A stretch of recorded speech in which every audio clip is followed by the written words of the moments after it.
on the line as well. So our next speaker is Amanpreet Sethi, and she is a technology leader and has extensive experience in fueling development of robust and cost-effective digital products and solutions from concept to commercialization. She's a transformational leader with a versatile background of presenting and implementing digital strategies by collaborating with customer entities. Amanpreet brings a unique blend of business acumen and analytical skills to wherever she goes, whether as a team leader or trusted advisor, and is always in pursuit of next data-driven innovation for enhancing company profitability and growth. She completed her bachelor in electronics and telecommunication from Kurukshetra University in India and currently pursuing further studies in data science from Harvard. When she's not working, Amanpreet explores new adventures and goes for long-distance biking with her husband and kid. So without further ado, off to you.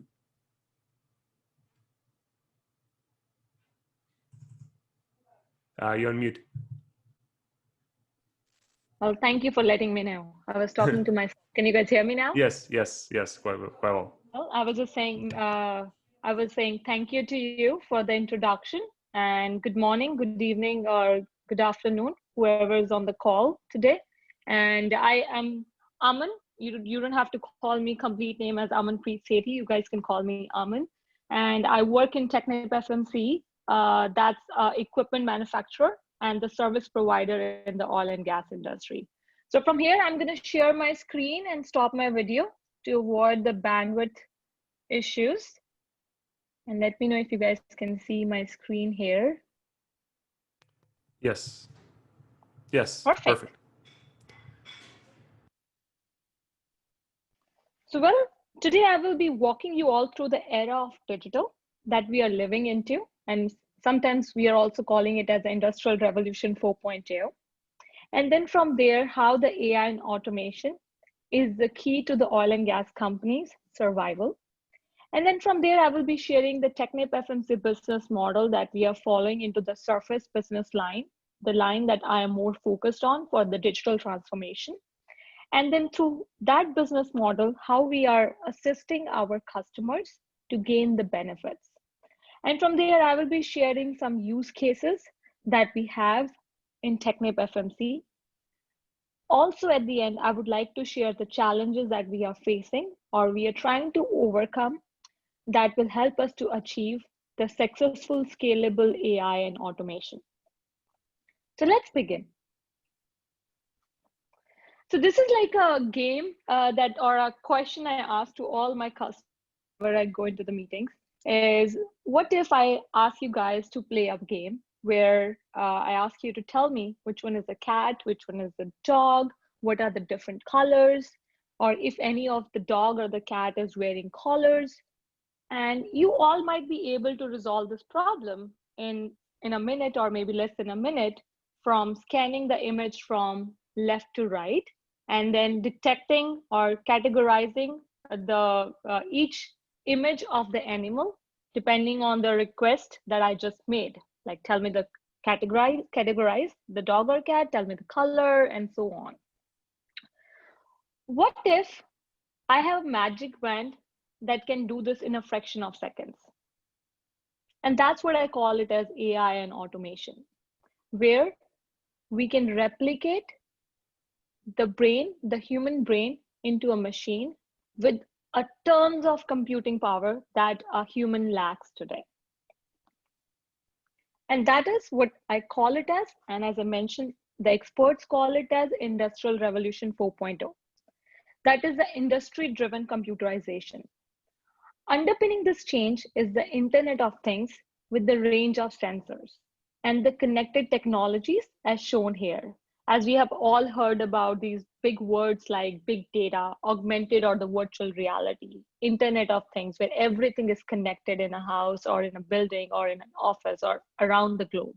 The cloud computing, cybersecurity, systems integration, the simulation, the autonomous. So the enablement of the AI and automation will not only change how the industries work, it will make a huge change to the societies and the economics around them, the way the company does the business. And this is what it is, the human evolution. And that is why in the oil and gas industry, or any industry we talk about, the AI and automation or the digital transformation is not just good to have, it is must to have. So with that being in Technip FMC, the manufacturer of the equipment that we either sell or rent to the oil and gas industry, why digital became so important? The digital became important because digital transformation is an opportunity to shape the future in the world's energy industry. So being aware of it and being the part of that journey, being more proactive than being reactive is the reason why digitalization is a part of our strategy. Our clients are seeing the potential of lower the cost significantly. And as we can see here with the oil and gas market or the oil prices going up or down, with the recycling of the economy of the gas, it becomes very critical to lower the cost each and every day. And at the same time, as Technip FMC is not a digital company, right? It's not a technology company, it's an equipment provider. So we are not trying to be a digital company, but how to achieve the business impact with these digital technologies and the new business models. AI and automation is needed so we can be the customer's preferred vendors and integrators. And again, at the same time, as I mentioned earlier, to be proactive than being reactive, how we can get the upper hand information about how the products are performing in the oil and gas industry and make it more better. And at the same time, as Technip FMC has the engineers, the brains who have manufactured, who have designed these products, how to replicate that experience of the engineers into the equipment itself, into the machine itself, so that if the equipment is leaving the vicinity of the Technip FMC location, the knowledge is going and is always available for the customers. And at the same time, how we can capture the equipment life of field for the further product enhancements. As we know, the data is the key everywhere.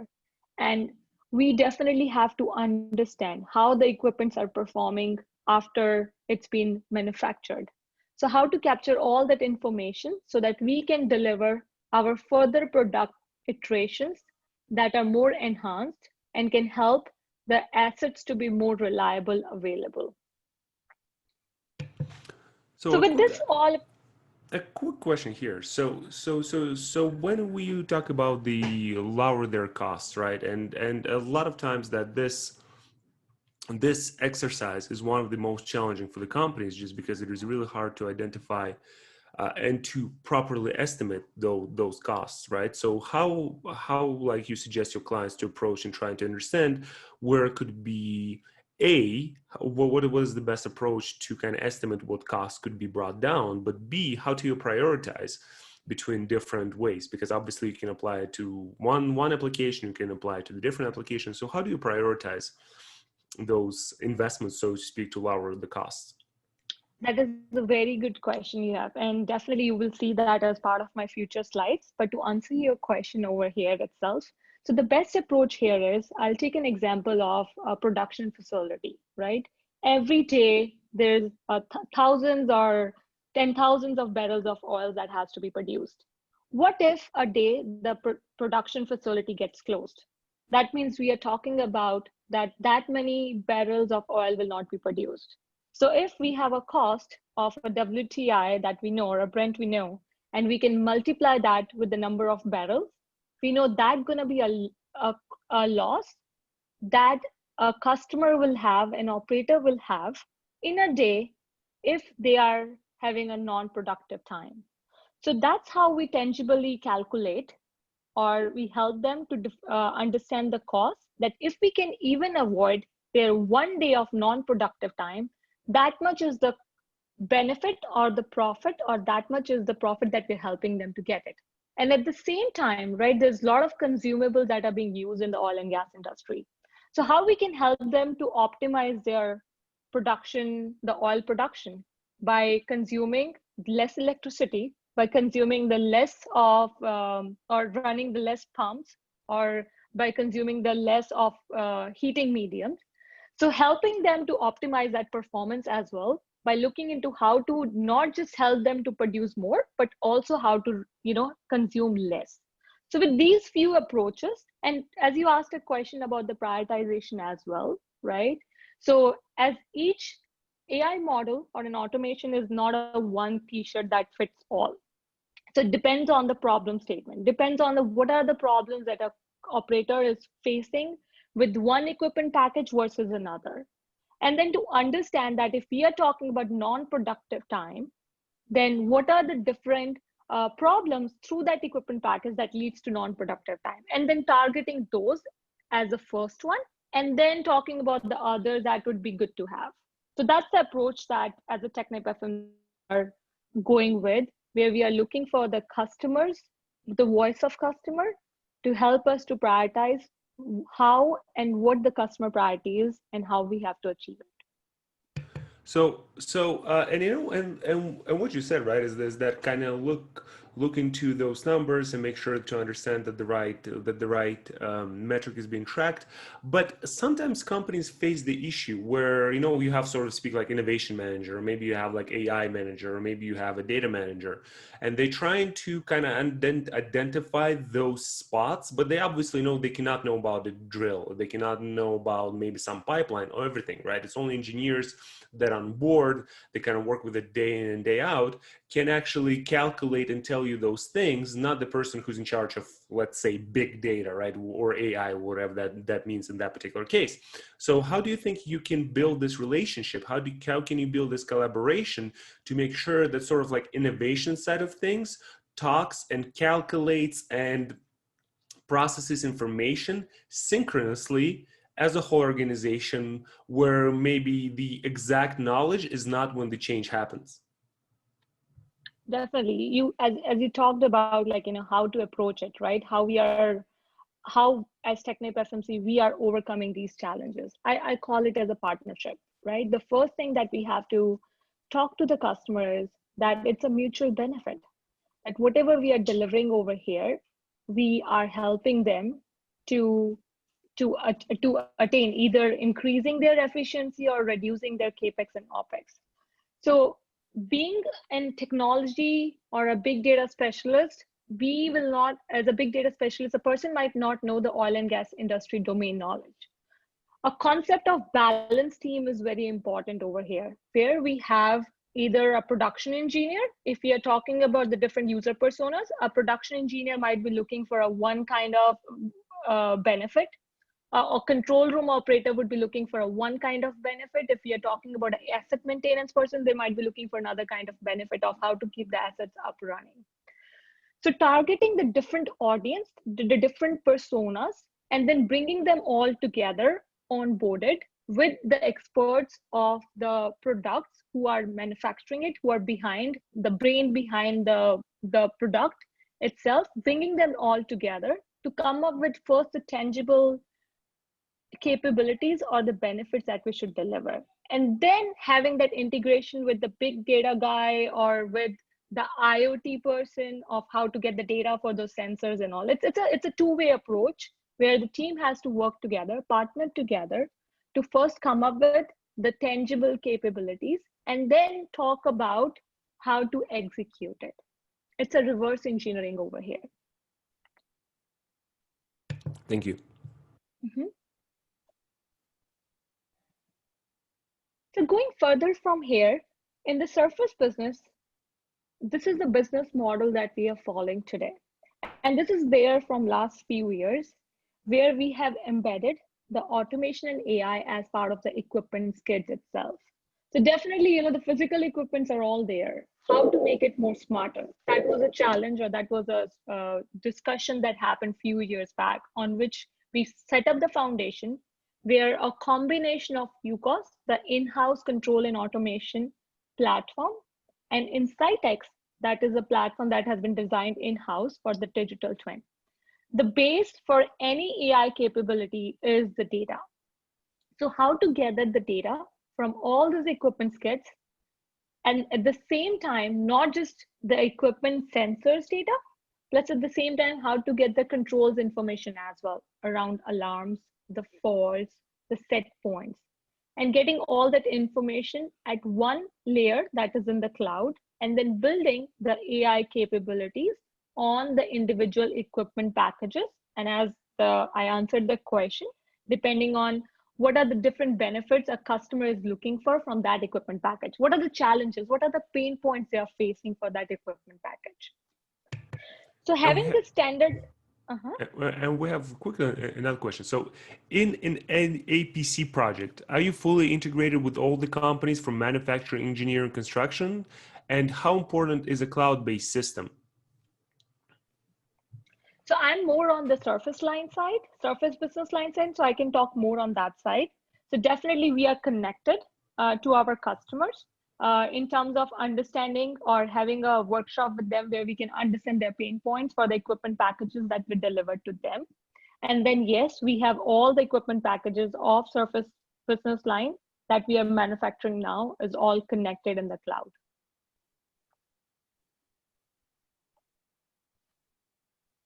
Does it answer your question? I think so. Yusuf, let me know if it doesn't. Definitely, if any further questions, you can ask me. I'm all here.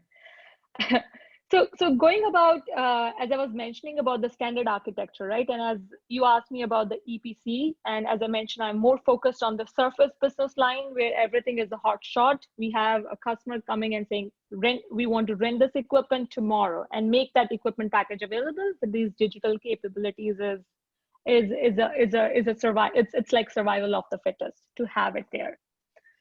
So with this standard architecture of the top two layers can be leveraged anywhere on any of the physical equipment that we are coming up with. Definitely, we are beginning of doing this with the surface business line. The same thing is happening on the subsea and on the EPC projects as well. This standard architecture can be leveraged anywhere, but to begin with, we are more focused on the surface. So we are replicating the same standard architecture everywhere for all the surface business line equipment. Either it be the completions, either be on the productions, either it be the measurement systems or the drilling or wellhead. The AI capabilities that are developed on top of these individual equipments make the equipment more reliable, available, and also assist the customers in overcoming the pain points that they have. That's why the voice of customer is very important on bringing these AI capabilities that fulfill their needs. Going to the next, as I just mentioned in a few of the answers, the gentleman has just asked. So the customer benefits that they receive from this integrated approaches, the first one is the maximizing the operational efficiency. As we are providing the real-time health monitoring, any equipment that we are manufacturing or renting have this data coming into the cloud, the HMIs or any of the reportings that can be seen from anywhere in the world from any digital device. And at the same time, optimizing the equipment performance. How to make the system more reliable has also to be about how the equipment is being used under different operating conditions. So how to suggest to the customers what are the good conditions, what are the harsh conditions, how to have the maximum output from this equipment package. And at the same time, providing the predictive and the prescriptive maintenance. If I just tell to the customer or send an alert saying the valve gonna fail tomorrow, they're gonna wonder why it is the case. So prediction definitely is great. It shouldn't be a black box. We should be able to give the related parameters that suggest why the valve gonna fail in near future. And at the same time, provide the prescription on that, how to maintain it. Like if I'm talking about there's an emulsion happening in a vessel, then giving a prescription on how to overcome that emulsion. Then the workforce efficiency. So how we can, that's another thing that, as the TechnipFMC, we always think about how we have to plan, how to ensure that the system is available. There's always a planned maintenance. We can reduce the number of trips that is required to the field for the workforce. And at the same time, how we can have the multiple workforce handling the multiple equipment packages at the same time by providing the information from anywhere. Then the revenue and the cost visibility. As I just gave an example of what if one day the system shut down? What would be the impact of that on the business, on that field? So having that visibility to the customer really helps. And if we can help them even to reduce that downtime by a day, it's a big achievement. Then reducing the cost by reducing the non-productive time. HSE cases, the penalties, as there's a lot of environmental penalties, like there shouldn't be a spill happening in the Gulf of Mexico, or maybe there's a restriction on the number of flarings that can happen. Then at the same time, the carbon footprints. As when we talk about oil and gas, there's a lot of redundancies that are there in the fields. There will be additional valves over there, or maybe there is multiple tanks over there in case if the oil is producing more, they have that tanks available there. Then how to avoid, and at the same time, how to make our system more efficient so that there's no need to keep so much of redundancy into the overall operations. Then the field trips. If everything is planned, everything is managed, the remote operations are available, remote visibility is available, and that will lead to the less number of field trips.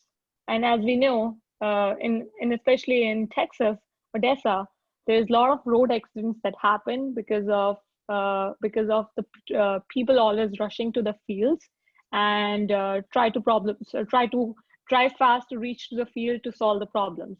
So how we can avoid all those things so that the things can be more planned and managed. Then going to the increasing of the automation and the intelligence.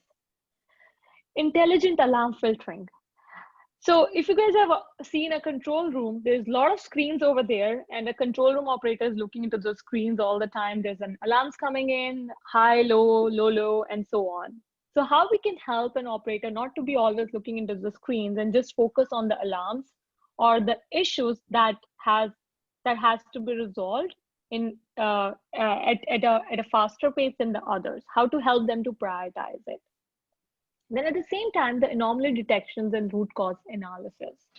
So if something has happened and we wanted to capture that information so that the next time when that again issue happens, we have our model already trained to take care of it. How to provide the smart control suggestions, because that's another thing, right? If we can help a technician or a control room operator to know if this much is the flow rate we need, this is a choke setting. So how to provide those suggestions? Again, to start with, we are talking about the smart control suggestions enabled with the equipment package. But in the future, we would like to go towards autonomous, where no human intervention is needed, like Tesla driving autonomous cars. But to begin with, we just wanted to ensure we have some kind of smart control suggestions and a user to accept that suggestions. From here, I would like to take you guys through the 3 use cases that we have in TechnipFMC. The number one is the automated well testing.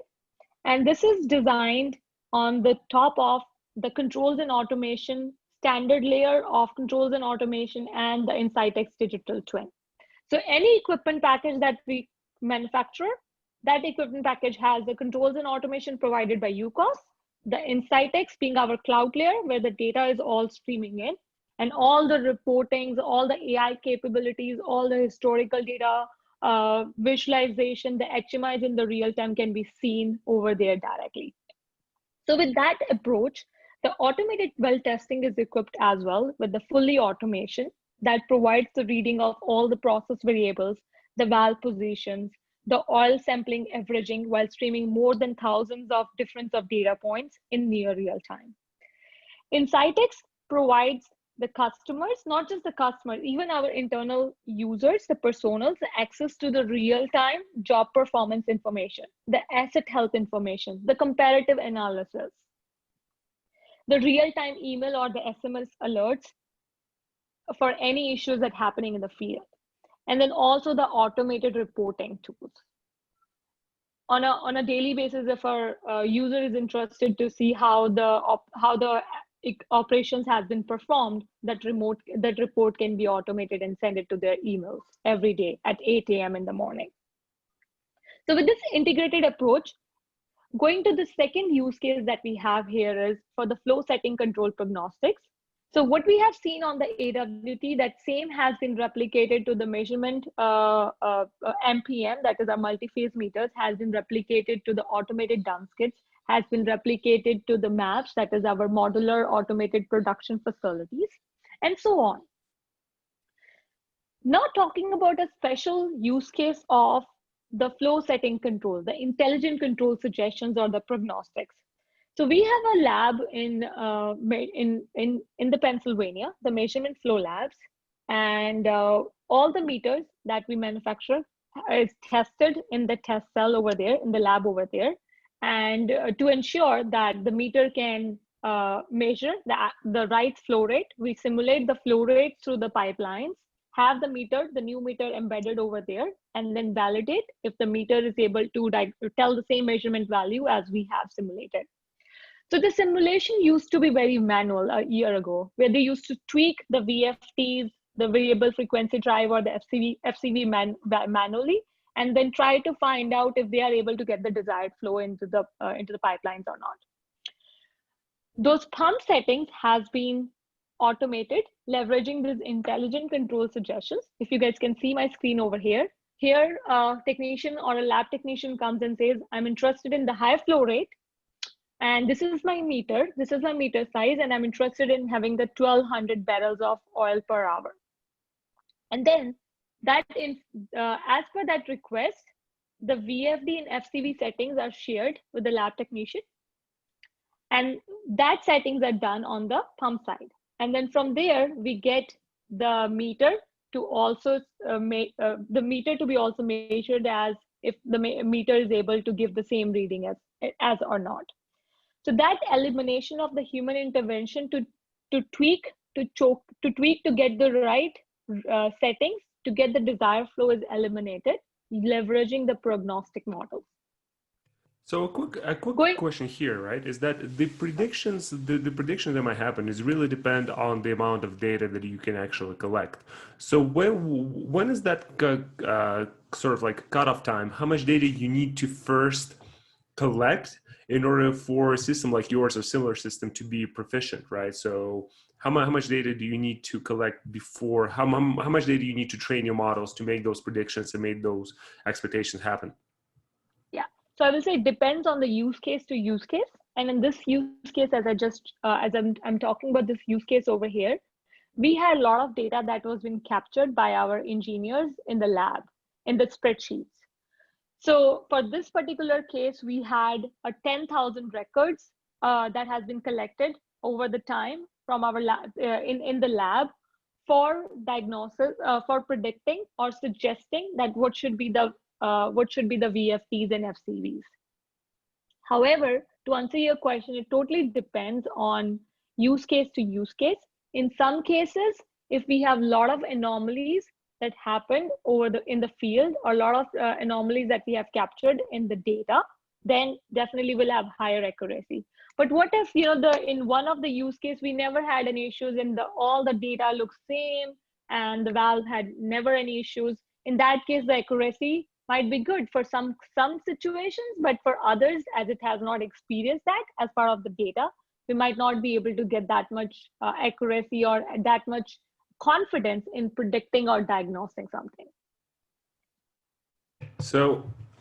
So, but like in general, right? I mean, I understand that it depends on case to case, but I think it's extremely important to understand that you kind of analyze what is your use case, how much money it can save, but then I think it's really important to kind of set the expectations, right, about when this kind of investment will start to materialize and will start giving back. So, how would you approach this, like in general? How would you say that this is like in general, maybe how much time you need for solutions like yours to show the results and be really on top of the game? I know that the ranges are high, but maybe you can give us maybe like either a range or somewhere in the middle. Sure. So I'll say it depends. Again, it's a very tricky question to answer. So what we do is we try to there's always the low hanging fruits and the complicated fruits, right? The far reaching fruits. So with the expertise that we have in house, what we do is we take a combination of the physics-based model and the data together.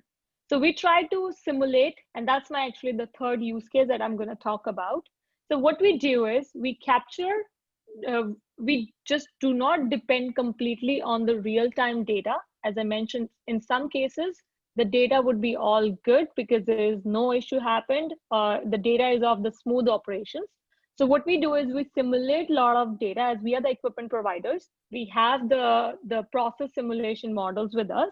So what we do is we try to look for the extreme cases of equipment can go through and simulate that data. So with that combination of simulation and gathering the real-time data, it takes around like, a month or maybe 2 months to build a baseline model and then deploy it into the field. And then a quick question, I guess, on top of this. So you said that there really depends on kind of data that you already have. So maybe for some organizations that are not yet data integrated, what would be maybe a first exercise to estimate their data quality? Is there a sort of like a preliminary thing that companies can make to make sure that their data is quote unquote good or bad condition? Yes, I will again say this is as a, if you will just talk about in terms of the pre-processing of the data, right? If we get a data from, let's say, from the sensors, and we have to detect, we have to tell if, these, all the variables are great for diagnosing, or it's correlated and can tell us the solution of the problem, then definitely, that number of variables that has to be selected for, maybe let's say we are trying to predict a viscosity from a flow rate meter. Then in that case, we also have to understand what are the different physics-based variables that are dependent on that prediction, on that variable. So we try to get a combination of our engineers again to help us to tell which variables to look for, then gather that information, and then we try to find out how the data is coming, what's the quality of the data, right? If there's any null values coming in there, or if what are the maximum and the minimum values we are getting for an individual variable. Getting that information, the metrics back to the engineer, and understanding if this data is of good quality or not. And then if it is great, then good. If there is some feedback, then removing that null values or removing the extreme cases from the data set is being done. So again, it is a balanced team concept where we cannot do everything as a big data expert. It's the back and forth between the engineer of that equipment, the engineer of the meter, and the big data expert working together with each other to find out, when we talk about the quality of data, what that minimum and maximum range are, what are the values that are acceptable or not acceptable. So that pre-processing has to be done through.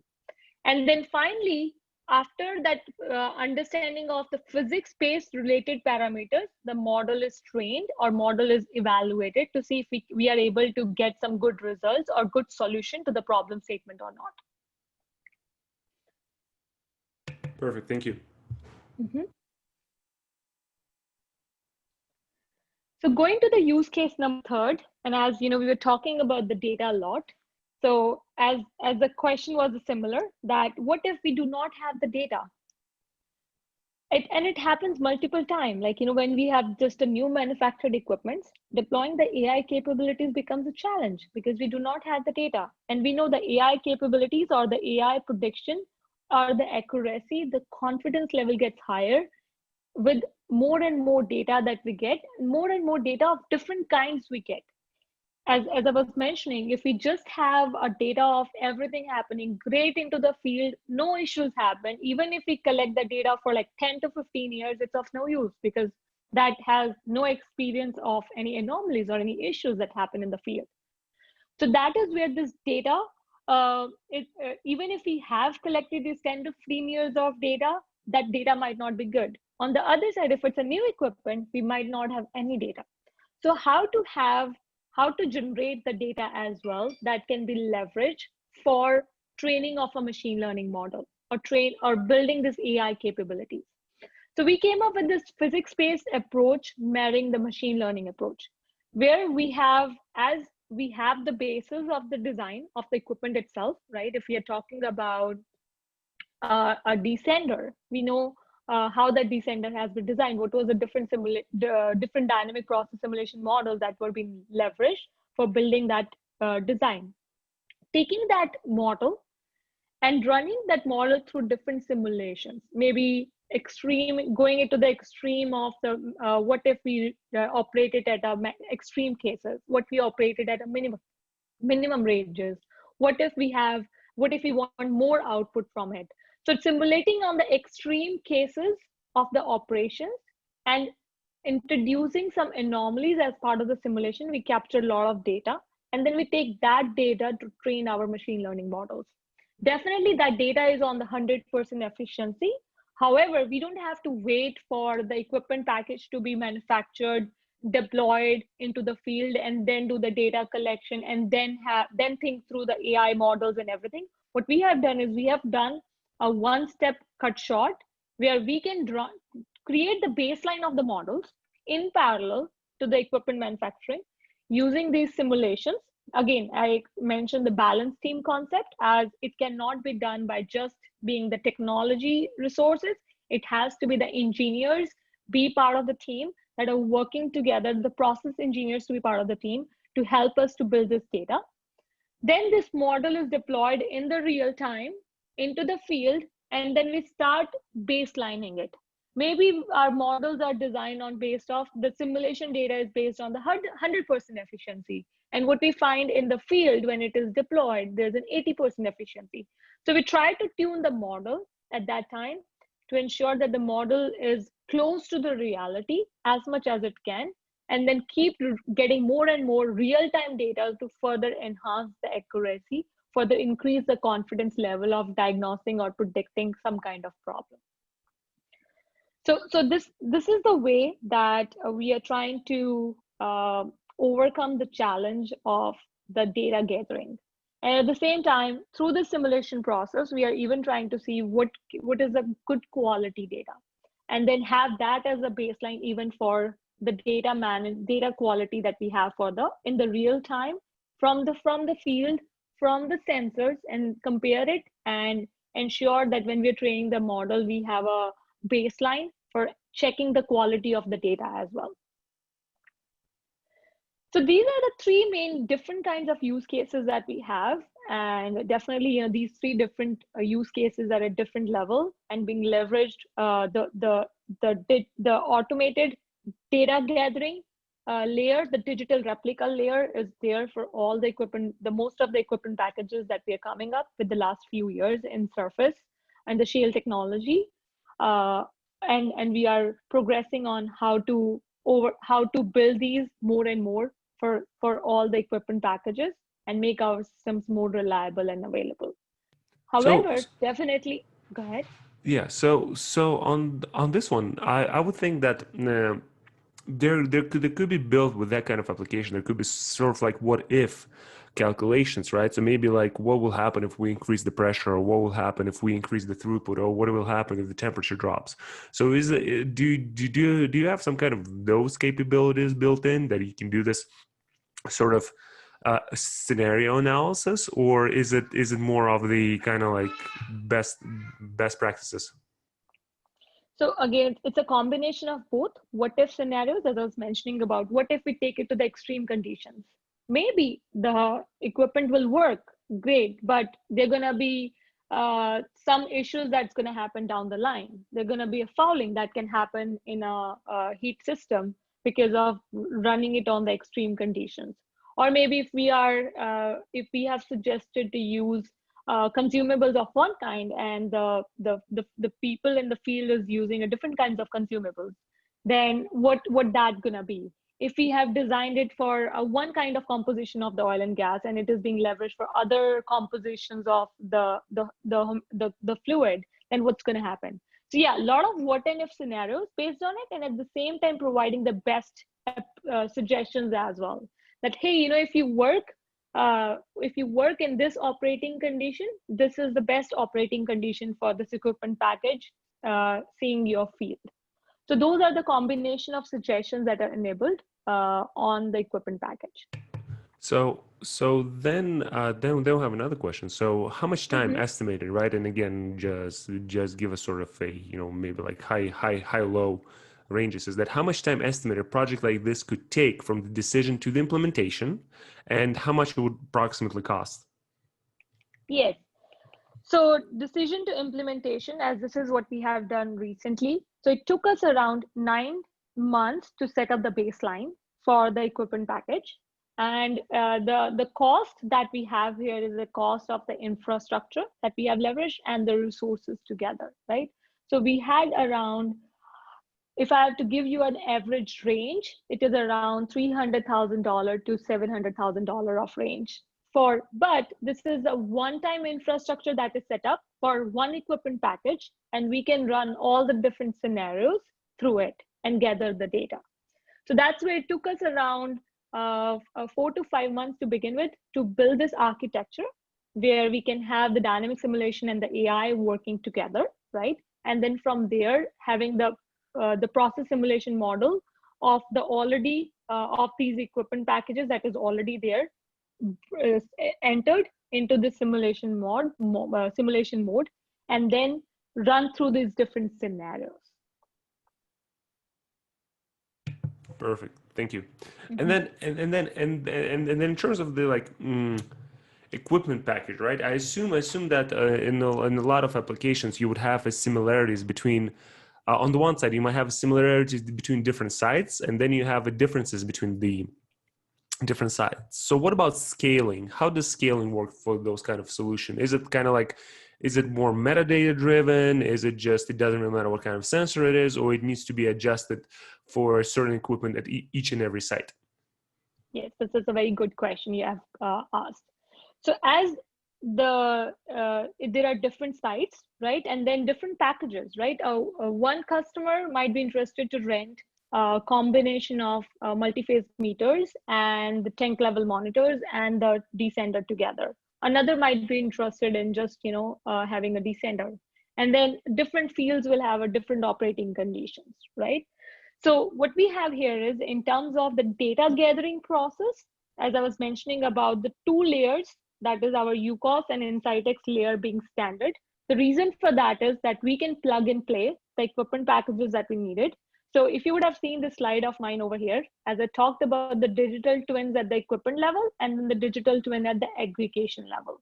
So what we have done is we have thought through what is the minimum or what is the minimum equipment package or a minimum device that a customer can rent or can be leveraged in any of the equipment packages. So we try to build a digital twin on those small individual pieces. And then as the customer demands, right? And if we are talking about digital twin is, I'm talking about, let's say, a Coriolis meter. So digital twin of Coriolis meter. What are the capabilities that we can provide from just gathering the data of a Coriolis meter? Then talking about a valve, if I have a valve in a frac tree and it's a 7-inch, this is like a one kind of a valve, actuated valve. Then this is the digital twin. This is the data points that we need into the cloud, and these are the digital capabilities that are built on top of it. So having the individual equipment level or individual device level capabilities package, so it's easy for us to plug and play. So anytime in the future, when the Coriolis meter is being leveraged somewhere else as well, what we have to do is we just have to bring all those capabilities from there to that overall equipment package that we're delivering to the customer. Plus, there is an additional digital twin layer that we have on top of at the process level. So what if I have a descender, a descender and the choke valves together somewhere? How to have the best uh, capabilities or the capabilities of how to run these systems together with the as you know what with different what if scenarios, or maybe as the best operating suggestions. So that is designed at the process level. So that is a combination that we are doing, and our metadata, it's definitely metadata driven. So anytime a UCOS automation is done, what we have done is we have created a data book concept and an HMI export and import concept. So with that, anytime any equipment is automated through our UCOS layer, we don't have to manually create a metadata or an asset configuration. whatever has been created in the UCOS automation side, that can be easily exported and imported it into the cloud. And that's where delivering the digital twin for the equipment packages, once the automation is done, it takes maybe a week to deliver. However, the AI capabilities are the one at the process level may take time depending on what problems we are trying to solve in that field. Perfect. Thanks so much. Mm-hmm. So yeah, with that, I would like to end with the current challenges. Definitely, it's a long way to go. And we are trying our best to handle, to first of all, think about how we can automate the things that are same again and again, as I was mentioning about a combination of a UCOS and a digital layer that we know gonna be same for all the equipment packages. So how we can set up that infrastructure and the architecture that can be replicable. On the other side, when we talk about the AI capabilities, we know that's going to be on the individual equipment level. So definitely we are aware there are few challenges that we have to overcome to be scalable AI, reliable AI for the customers. And that's where our challenges, the few challenges that we are facing today here is, and we are working on it, but definitely there's a long way to go, is the one size doesn't fit all. So AI is all use case based. The data gathering is all automated, but the AI has to be developed on the use case base. So we try to understand from our customers what are their pain points on the individual equipment packages, the voice of customer, the life of field experiences, and then we try to prioritize and build our AI models on top of it. And we are going it into an agile approach where we start, okay, let's have our first equipments connected to the cloud. Then let's talk about the low-hanging fruits, what we can deliver as an easy wins to the customer. What are the things that will take time? Let's plan it. So that's how we have for the individual equipment level. We have parallel streams running in an agile way, where few equipments are just connected to the cloud. Few equipments might have advanced in the AI capabilities. Then difficulties in tangibly defining the ROI. Right? Again, I give an example of the non-productive time and how we help to calculate it. But again, this is still a challenge for all the equipment packages. So we have to think through a lot when we are talking to the customer, how to define the return of these investments. That's where we have to be very close to our customers and having a balanced team concept where all these people can talk to each other and there's no silos. And we are working on it, but still it's a challenge and there are difficulties, there are hurdles on the way. Then the data management is another one. As I mentioned, there's an equipment package. An equipment package can have multiple equipments under it. Like if I talk about one of our equipment package called MAPS, the Modular Automated Production Facility. We have 6 equipments under it. A low pressure separator, a high pressure separator, then we have a heating system, we have a compressor over there, then we have a LAT, the transfer unit for the oil measurements. And all these equipments further have hundreds of sensors or hundreds of devices under it. And each sensor is providing maybe 10 to 15 different measurements, different tag values. And all these are coming into the cloud in maybe 10,000 records, 10,000 tags per second. So how to manage that data flow? And at the same time, if any of the equipment changes happens, like if they have changed the valve to be of a different kind of valve, then there might be a different kind of IoT values, that the sensor values that we will be receiving. So managing all that flow from the equipment to the cloud to ensure that we have a standardized way to manage this data, and at the same time, how to keep that flow of communication from the field to the cloud resources is something that we are working on, and that's a challenge that I believe every company is facing. As AI cannot be delivered individually, it has to be delivered by working with the people who are going to leverage it. Then the data quality is another one, right? We have, as I mentioned, the simulation. We have leveraged the simulations to put more pre-checks on the data quality, and then some pre-checks are based on the engineers' expertise. So we try to build that data quality, and again, data quality is variable on the individual devices or the individual equipments that we have. Then the user adoption is another challenge, as we are going towards we are into the industrial revolution 4.0, but still there is a reluctance in some users versus another to adopt these technologies. So how to help them to adopt it, how to think about user design thinking, where we try to solve their problems, but by not adding more work to it, how we can provide a digital assistant to them. Then the difficulties in tangibly defining the problem statements as well. We hear a lot from our customers saying that, oh, we want our system to be up running. But when we ask them, like, hey, what are the challenges that you're facing? Like, what are the top most challenges that leads to unreliability? It's very difficult sometimes for the customer to answer that.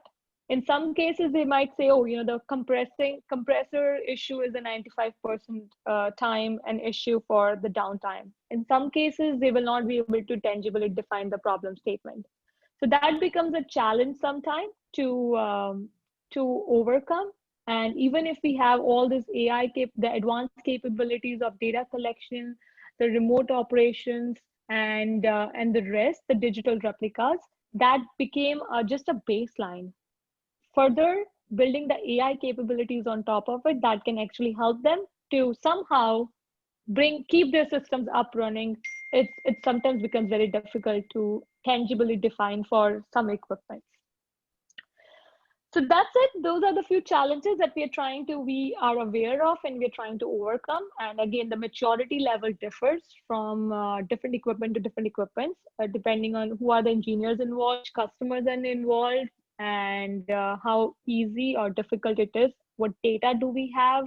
What simulation models do we have? Any questions? Yeah.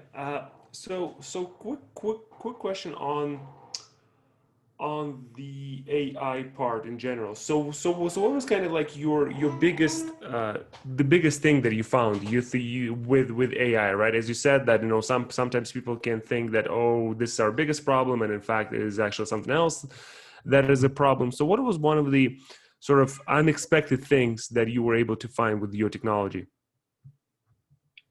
So, well, unexpected things, I will say it's multiple, right? So if I have to talk about like unexpected things in terms of like the customers, customers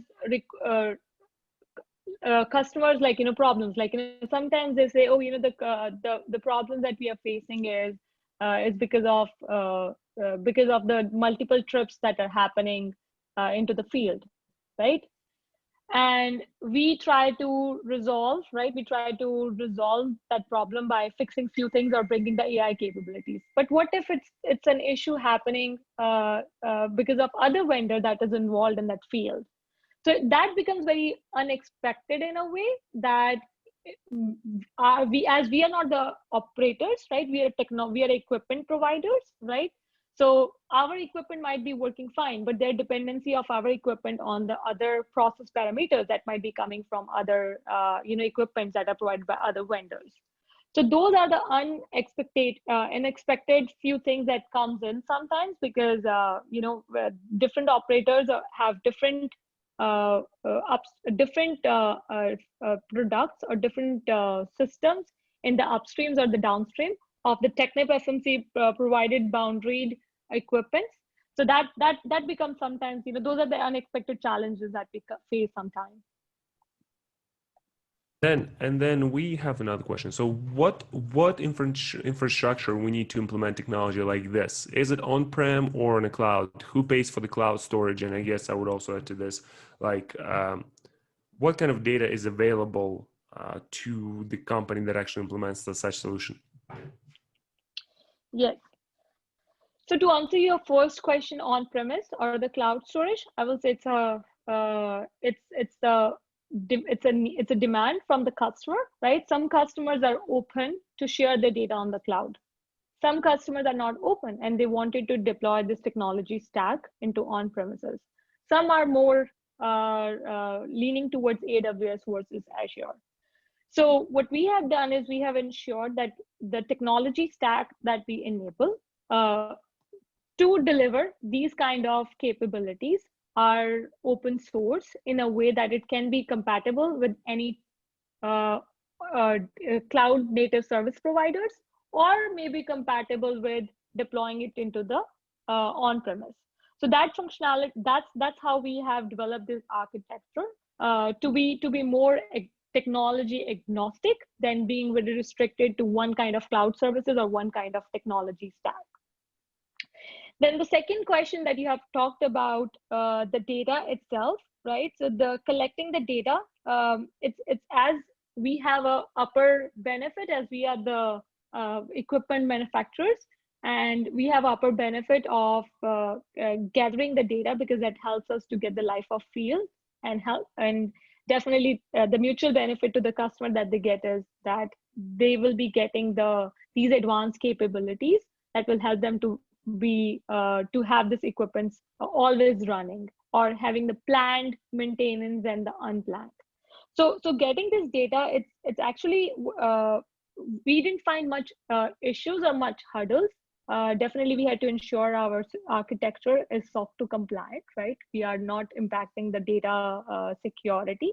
So those are the few factors that we had ensured while collecting of the data. But in general, customers sharing their data for the boundaries that we have for TechnipFMC was not an issue. And at the same time, when we have requested them, like, hey, can we get the data from the upstream system that is running to the TechnipFMC owned equipment, they were open for those discussions as well, depending that if we are able to give them some tangible AI capabilities that are built on that data.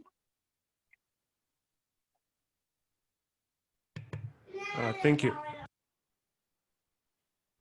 So another question. So as you have this data, can we can the company build the AI ML capability with this data on top of what you offer, maybe to build their own algorithm on your platform? Yes, yes. So as I was mentioning about the rental equipments, right? So when we have the rental equipments, we own we have the data that is in InsightX. So sometimes customers are requesting the data as a service from the InsightX, so they can build their own AI ML models on top of it. And sometimes it's a mutual as well. Like in some cases, they're like, hey, we might be interested in what if you guys develop these kind of models on top of it. So then we have a discussion of the ROI, the return of that investments, and then help to build those models together. So there is a lot of partnerships, and we are open, right? We are open to have, if the equipment has been rented to a customer and they wanted to leverage the data, we are open to share data as a service, as an InsightX, one of the features that we provide to the customer. And at the same time, we are even open for the partnerships where they come up and suggest us that it will be good to have these machine learning models on top of it. However, definitely there's a round of ROI discussion that happens before building those models. That makes sense. Mm-hmm. Do you have any other questions from the audience? And if not, I might ask you just another question. So what do you think is the biggest challenge in the companies to actually adopt the AI and started thinking about it? Because again, some people, maybe don't trust it, or maybe some people do not understand the benefits. What do you think is the biggest challenge that you saw?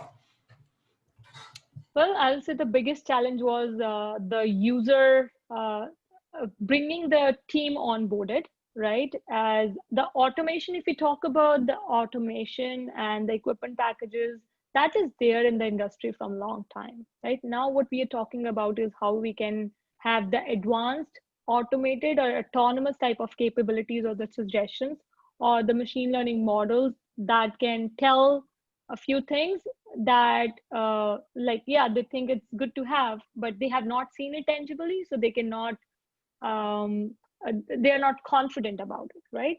So the main problem to begin with, right, as I mentioned, this journey started a few years back to bring the team, even within TechnipFMC, onboarded to come up as a technology. If we just go into the silos and say, oh, the technology person will be able to deliver these AI ML models, that might not work. We fail down the line.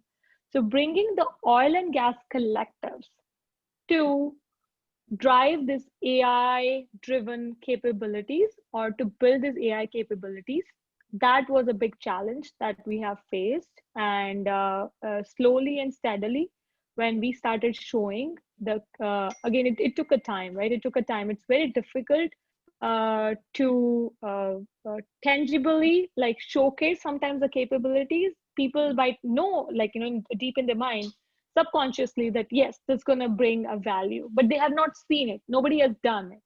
So to bring those people on boarded internally, first of all, the internal team, our sales people, our product engineers itself, or our process engineer itself, to come on board, to work together to build these capabilities, and then tackling or going to the customer as a team and sharing what these capabilities additionally can bring the capability.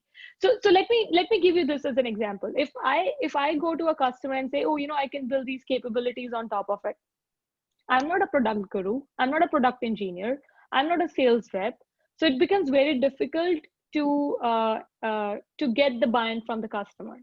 But what if our engineer or our technical sales team is pitching the capabilities what the AI model can bring in, additional to what the equipment itself is capable of, what the automation layer is capable of? That brings the much more buy-in from the customer than going separately as just a digital team. That makes sense. Mm-hmm. That makes sense in true. But